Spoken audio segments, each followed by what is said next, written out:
Қазақстан Республикасы ұлттық қауіпсіздік комитеті өткізген кең көлемді арнайы операция кезінде Сириядағы қарулы қақтығыс аймақтарынан Қазақстанға 231 азамат қайтарылды. Олардың 16-сы ер, 59-ы әйел және 156-сы бала. Елге оралғандар арасында атыраулықтар да болды. 8 әйел мен 25 бала бар әуе борты Ақтау қаласынан көтеріліп, сағат таңғы 10:00-де Атырау халықаралық әуежайына келіп қонды.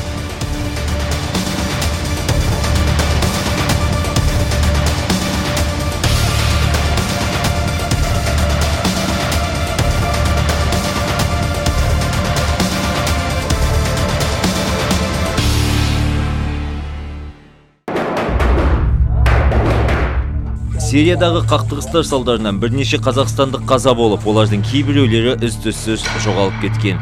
Солардың бірі атыраулық Самал есімді әйел. Сүйегі жат елде қалған келіншектің артында 4 ұлы бар. Тұңғышы Темірланның айтуынша, алғашында барлығы да ойдағыдай болған. Қазір бұл балалардың әкесі террористік әрекеттерге қатысы бар деген айыппен түрмеге тоғытылған. Әкемді отырғызғанда 1 жыл күттік та, сосын кетіп қалдық Сирияға. Басында нормально болды да, сосын соңғы кездерде 4 жыл өтіп кеткеннен кейін уже бомбежка үйлерге мина жарылу, мина қойып кету дейтін сондай бірдемелер, проблемалары басталды. Тяжелый әтелер атып, былай жарып, самолет күнде келіп, зданияларды құлатады, үлкен зданиялар. Сондай қиыншылық болды. Нағашағым дейтін бірінші Сирияға кетіп қалды да, сосын бізді шақырды. Қазір оны Дәулет Казнетет тастады. Сирияда елімен қайтам деген үшін. Анам қайтыс болып сояқта, Сирияда. Анам базарға тамақ іздеуге шыққан, ол кезде тамақ жоқ болды жерде. Сосын анам тамақ іздеуге барған базарға. Сосын бір 3 казашка дейтін оны шақырды, үйіне кеттік қонаққа деп. Барда анамды өлтіріп ақшасын алмақшы еді. Бірақ ақша үйге тастап кетті анам. Если на всякий случай, чтобы ешкім бір зат болады, памперстің арасына тық қойып сөйтіп. Екінші этажда анам мен былтыр Рамаданда үйде отырғанда терезеден стенкадан пуля ұшып келіп қолыма тиді түнде. Сосын мен больницаға алып кетті, сосын сүйегімді фото түсірді, сүйегім жарылған деп, сосын гипс қойды қолыма. Біз проводникпен шығып батырғанда бізді ұстап алыпты. Сосын жолда жауып тастап бармайсыңдар деп, сосын екінші рет біз жаяу біршама сағат жүрдік, больше 10-нан да 15 ба сондай сағат жүрдік. Таумен жаяу шықтық түнде, сосын таңертең қайттан Дәулеттен бір шықтық. Сосын бізге айтты, 3-ші рет шықсаңдар түрмеге отырғызамыз деп. Сосын 3-шісінде шығып кеттік. Лучше Сирияға бармау керек, потому что біз адасып барып, адасып келдік, анаяқта бостан-босқа адамдарды өлтіреді ғой. Қуанып кеттім, Қазақстан елімізге қайтамыз дегенде, ешкімді өздерінің елдерінен Сирияға барған адамдарды қайттан өзінің елінен қайтармайды, өшерді до конца өлгенше қаласыңдар деп. Қазақ ешқашан өз баласын өзектен тепкен емес. Сирия аумағындағы қақтығыстар мен соғыс аймақтарында болып, барлығын өз көздерімен көрген бұл жеткіншек әзірге бауырларымен бірге оңалту орталығында. Қоғамда бұларды төңірегіне қауіпті троян вирусына телігендер де табылды. Өрімталынан өмірдің бағасына қанығып үлгерген олардың болашағына қоғам енді өзі жауапты. Ата-ананың жетегіне еріп, етегіне жармасып елден кеткен олар жазғырудан гөрі жанашырлыққа мұқтажырақ. Тіпті олардың кейбірі соғыс ошақтарында дүниеге келді. Дәл осындай 2 баласын ертіп, Сириядағы жайлы өмірге талпынғандар арасында Назгүл есімді келіншек те бар. Шамда күйеуінен айырылып, тағы бір мәрте тұрмыс құрған ол отанына 8 баламен қайта оралды. Өз жамағатынан басқаның бәрін жау көріп, бір күнде бәріне қол сілтеп, шекара асқандағы әрекетін бір кездері көзсіз батырлық деп бағаласа, бүгін Назгүл оны бассыздыққа балайды. Көптеген қиыншылықтар болды. Ол балалар 2018 жылдың сентябрь айында аналарынан айырылды. Содан кейін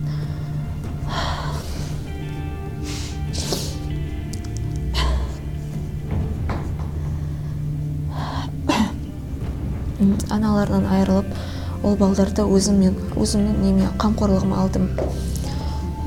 Енді қиын болды, 8 баламен. Көптеген әртүрлі Қазақстанға елге қайтудың жолдарын іздедік. Аш та болдық, 8 баламен күн көруде, тамақта, олар тамақтандыруда қиын болды. Ол кезде именно сондай қиын уақыт болды да. продукты жоқ, там бомбежка бір жағынан.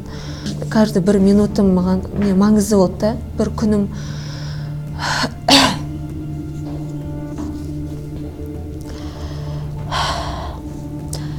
Сол қайынсіңлімнің үлкен ұлы Темірлан, ол өзі пысық бала да, ондай пысық, мотоцикл айдай алады, арабша жақсы біледі. Екеуміз азанда ертемен шығып тамақ іздеуге шығатын едік. Не бар, не табамыз, соны алып келіп, тоймайды енді балдар, тоймаймыз, бірақ енді барына жеп соған мәз болып не істеп, балдарға түсіндіріп айтатын едім, дұға етіңдер, тезірек шығайық, ата-әжеге барайық, жетейік Қазақстанға аман есен. Сондай ниетімізді, арманымызға жетейік та, сондай қойған мақсатымызға қалмайық. Бұл жерде балдарға да айтатын едім, әкелерім бар, күтіп отқан, соларға жету керек, ата-әжеге деп. Ең бірінші сол іштегі арабтар курттарға дейін шығарады деді. $100 қымбат бес, $100, $200 куртский посттарға шығарады деді. Оған келісіп дайын болдым. 8 баламен бірге шығып сол жолға шыққан кезде сол жерде банағы бізді сдавать етті да, сол проводник бізді амниаттарға сдавать етіп, сол жерде амниаттар келіп, ол адамды, проводникті біздің көзімізше көзін байлап, қолын істеп, бұл кісі сендерді кафірлерге сатқысы келді деп, ол кісіні алып кетті да, бізді аты жөніміз бәрін сұрап, данны тіркеп алды да, бізді жіберіп қойды. Ояқта просто именно біздер сияқты басқа елден келген азаматтарға шығу запрет болды да, шығуға болмайды. Ал сирийцтар, ирақиларға, оларға өздерінің шығып атқан жолдары болды. Оларға болады шығуға. Именно біздерге болмайтын болды. Қатты қиын болды да шығу. Сосын, сол бірінші ұсталып қалғаннан кейін 2-3 күн демалып алдық та, қайтып біз өзіміз жол білмейміз, бірақ примерно білеміз да. Сұрастырдық, сирийцтар қаяқтан шығып жатыр, әркімнен сұрастып, сөйтіп примерно білдік та. Сол жерден өзіміз примерно білеміз, шығып түнде бәріміз адасып, Сахарада 15 сағат, 16 сағаттай жүріп адасып, түнде суықта далада қонып адасып қалдық, жол білмей. Сосын уже, балдар уже тоңды, енді ол жерде тамақ жоқ, жейтін сүт жоқ, кішкентай балдарға памперс жоқ, кигізетін. Сосын уже таң атқанын күттік та, уже қазір уже әліміз жоқ, бәріміз шаршап қалдық. Балдар да уже аяқтар ісіп кеткен, тоңып қалған, уже әлі жоқ, жылап, не істеп, таң атқанын күттік. Таң намазының уақытында уже азан естілді, жақын жерден естілді. Ой деп бәріміз, біз әлі кетпегенбіз Дәулядан, жақын жерде жүрік әлі. Сол жақтан үйлер көрінді, оң жақтан Сахара пустыня болды да, ояққа баруға уже біз қорықтық. Дальше барсақ қазір аштан өліп тағы не істеп қалармыз дедік те, біз уже сол жақтағы үйлерге қарай біз ойладық, ол Хаджин деген жерде ойладық. Ол жерде ол кезде Дәуля емес, ол жерде курттар еді да. Хаджин шығар, может, сол жерге барайық, курттар болса деп не істедік. Потом сол жерге қайтып жаяу жүрдік. 4-5 сағат, 6-7 сағат примерно жүрдік те, қайтып Даульске адамдарға ұсталып қалдық. Олар қуанып кеттік бірінші, курттар шығар деп. Омен олар біліп тұр ғой, біз қашып баратқанымызды. Қош келіңдер Дәуля Исламияға деп біз қайтып, амниаттар сол жерге келіп, бізді қайтып өздерінің несіне алып кетті, амниатский нелерге, контораларын алып кетті. Біз енді қорқтық, қамап тастайтын шығар деп, өлтіріп тастайтын шығар деп. Просто ол жақта кім Дәулядан кетеді, как мұртат деп өлтіретін еді да, аямайды. Жасус, мұртат деп олар өлтіре салатын еді. Содан қорқтық. Сосын олар бізді тоже сол жерде кішкене нан, тамақ бірдемелер берді. Бізді тоже жібере салды, бірақ бізге айтты, енді уже 3-ші рет сендер ұсталатын болсаңдар, сендерге уже аямаймыз деді, түрмеге отырасыңдар деді. Біз жібере салды, үйімізге келдік, сосын тоже ақылдастық, уже ойладық, біз көп біз дедік та, менде өзімде 8 бала көп, біз көзге түсіп тұр қатты, біз басқаша план құрдық та, бөлініп шығатын болдық. Шыққан кезде түнде сол жолдан тағы бір 3 Россияның азаматы, 3 әйелді кездестірдік. Олар да тоже қашып баратыр екен, біздер сияқты кездесіп, сол бесеуміз қосылып, сол жолға шығатын жерде тау жақта бір үйде түнедік. Түнедік де таңның атқанын күттік та, сразу біздер сол бұрын адасып кеткен шықтық қой, сол жолмен тіке қайтып шықтық та, 15, 16, 17 сағат жаяу жүріп, курттардың алыстан постын көрдік. Постын көріп, қуанып, сол жерде әйтеуір кеттік па, құтылдық уже дәулядан деп, бәріміз қуанып уже, жақындап жаяу жүріп келе жатырған кезде, олар бізге курттар алыстан ата бастады. Білмеймін, или бізге өзімізге атты, или просто бізге, тұрындар, келмеңдер деген сияқты сондай бізге белгі берді, алыстан бізге атты. Біз бәріміз жерге жатып, сол жерде 1-2 сағат қозғалмай жаттық. Потом ойладық, неге атып жатыр екен біздер, көріп тұр ғой, әйелдер, балдар екенімізді неге атып жатыр екен деп, жерде уже жаттық, ойладық, не болады екен қазір деп. Потом артымызға қарасақ, артымызда 50-60 шақты адамдар, банағы сирийцтар, иракцтар қосылып, олар тоже дәулядан қашып, курдтарға берілуге келе жатыр екен, қолдарында ақ флагпен. Оларды көріп қуанып, солардың біздің қасымызға келгенін күтіп жаттық жерде. Потом олар қасымызға келді, біздер олардың топтарына қосылдық та, солармен бірге арғары дальше курдтарға қарай келіп, аман-есен жеттік.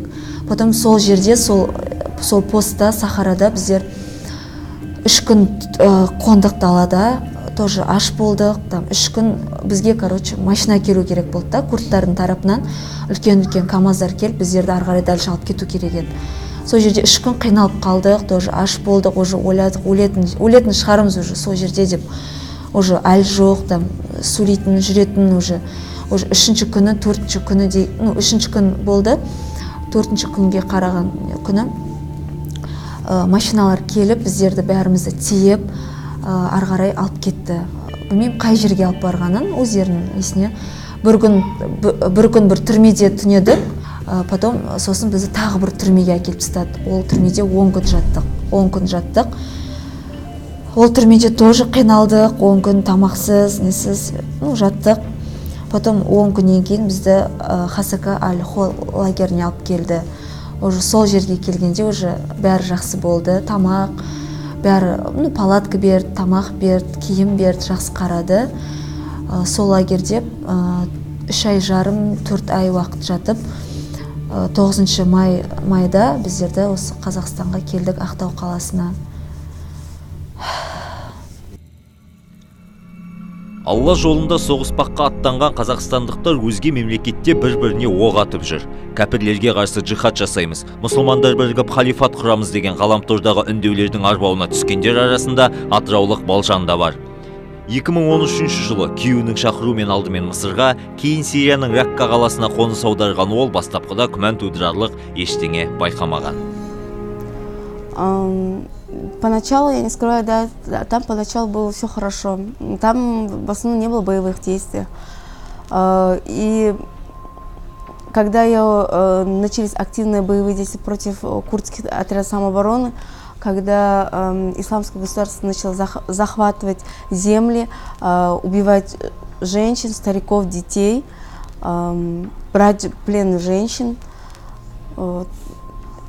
там вот тогда я начала как-то начала задумываться, а почему так, что это негуманно, то что даже вот Сиру я начала читать, то что про жизнь пророка Мухаммада, как делал он, и там я нашла то, что там не было убивать женщин, стариков, детей, то что там вот изнасилование женщин, вот это.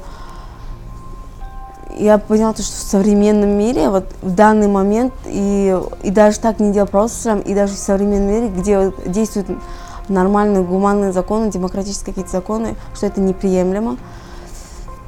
И тогда я задумала бежать. Я не увидела то, что они придерживаются каких-то канонов ислама.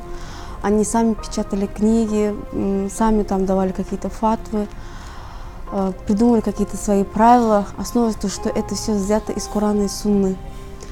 Сперва, да, мы действительно это еще читали, но когда я начала читать их книги, у меня один раз заинтересовал один вопрос, который они просто поверхностно коснулись его.